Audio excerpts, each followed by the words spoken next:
In this video, I wanted to talk about bird-friendly coffee. We sell a lot of SMBC, which is the Smithsonian Migratory Bird Council certified coffee.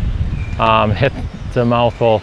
So we usually refer to it as SMBC or bird-friendly coffee. The reasoning behind this certification, it's like fair trade, which means better pay or living conditions for the pickers. The farmer has to provide like a certain standard of living conditions and like dental and medical for the pickers.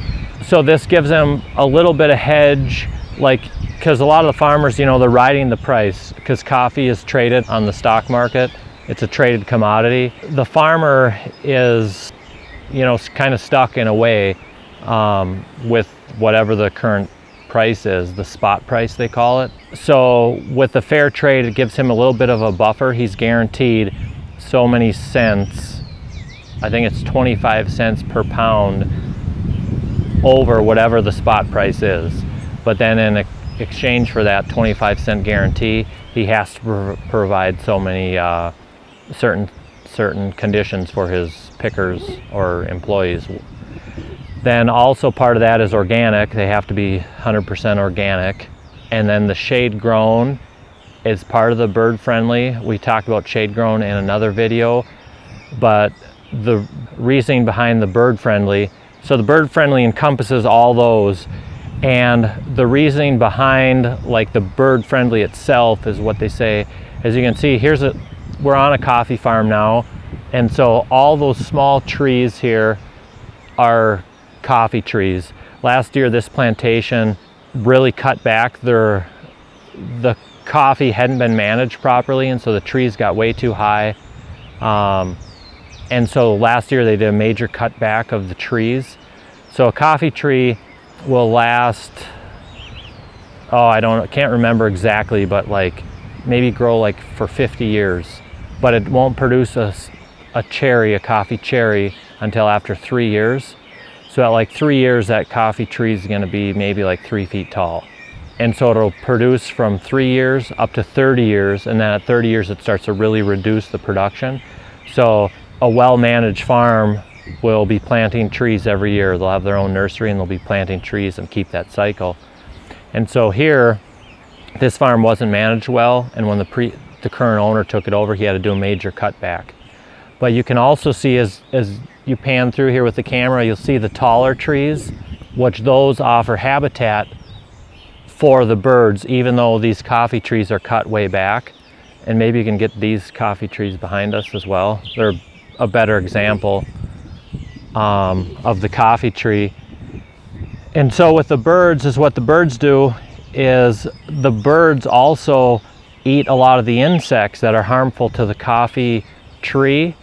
And so coffee trees, the Arabica blend is really susceptible to coffee rust, the Bora Bora, and other insects, where the Robusta, which produces a really low quality bean, is more robust, more resistant to that, because it has caffeine not just in the coffee, but it has it in their leaves and all throughout the tree. It has actually up to 3 times as much caffeine as the Arabica. So with the shade grown, they have the organic, it's organic, and then they have the shade trees, which allow for a better bean because there's less direct sun. And then with the birds eating the bugs and things, it has like its own like ecosystem is the goal, to have its own like self-sustained ecosystem within the finca, the farm, the coffee plantation. And so for the bird-friendly certification, that certification is unique because through the Smithsonian Institute, the farmer and the importer, all the way down like to the roaster, to us, we have to be certified through that process. So the Smithsonian Institute claims that it's the only like true certification, because we see sometimes in countries a farm that's certified organic, there's a possibility for like bribery, and that can go both ways. Like we were on a farm earlier this week and they're 100% organic, like they really believe in it, but they're not certified organic because they haven't gone through the certification process.